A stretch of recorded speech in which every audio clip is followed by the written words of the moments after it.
Well, I think it was about 60 is when I met Ronnie. That's when he started. He started at Rollerball. A little farther down the way, they started helping me out with giving me tips and everything. That's what, and Ronnie always says, he said, I just done that to keep you from zigzagging all over and wrecking me. He said. But, and then we bounced around a little bit, and like I say, we raced at Coon Road, and then there was a track up in Erie, it was Cool Road. The first number when I started out was 7/8 because I was I liked Dean Layfield, and he was 9/16, and I just kind of liked the number 7/8, and so I took that. He was a super guy, and he was a winner. You know, he knew how to win races and stuff, and I just really liked the guy. In fact, he raced the car that I worked on with Hal Penny and McNett and all them guys. He raced that one time. The first time I raced out there, I was involved with Blinky, and there was a guy that had a gas station down there we all hung at. That was Bernie Jury owned it, and we raced out to Coon Road that he wrecked his race car. So he says, and that was like a 48 Ford, and at the time I think that's what I had was a 48 Ford Coupe, and he says, and he was from Julian, Pennsylvania originally, and he says, I got a car down in Julian. He says, I'll run down and pick that up. Well, it ended up being a 37 Ford Coupe, and he brought that back up. His grandfather gave it to him when he was a kid, and been in the barn, and the thing was just cherry. And we just couldn't believe that he'd make that into a race car.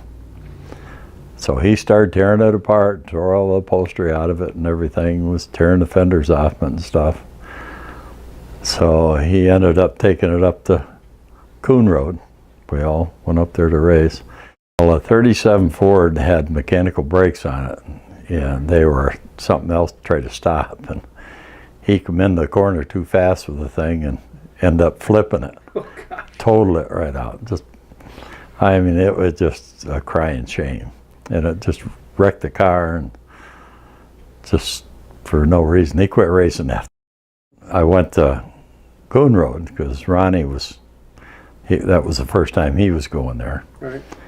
And well, there was a guy that come in there from out of town, and he had a little, like a 36 Ford Coupe that was really modified up and everything. He'd just run away with everybody except Ronnie, and Ronnie could pretty well keep up with him. But the thing Ronnie and I always talk about, there's Jim Hauser. The Hauser boys were, you know, really had the handle on that track and everything, and the race got over, and we were all in the pits, and Jim come crawling out of his car, and the track was very dusty, and he come crawling out of his car, and you couldn't tell whether he was black or white or what he was. He crawled out, and he went, you know, blew his nose both ways, and he had a white mark around his nose, and Ronnie and I just sit there laughing at him. And oh, gosh. I can't believe Ronnie didn't tell you about that, because it was, you know, it was. We always talk about it every time we talk about Coon Road again. It might have been 11, because that was the easiest thing to paint on it. It was, it wasn't a real bad track. It was, you go downhill one straightaway and back up the front straightaway. You go uphill, and it was kind of a fast track, and it was, you know, like it was a lot faster than Rollerball, and a lot of the other tracks. I think it was a little bigger, it seemed to be. Right.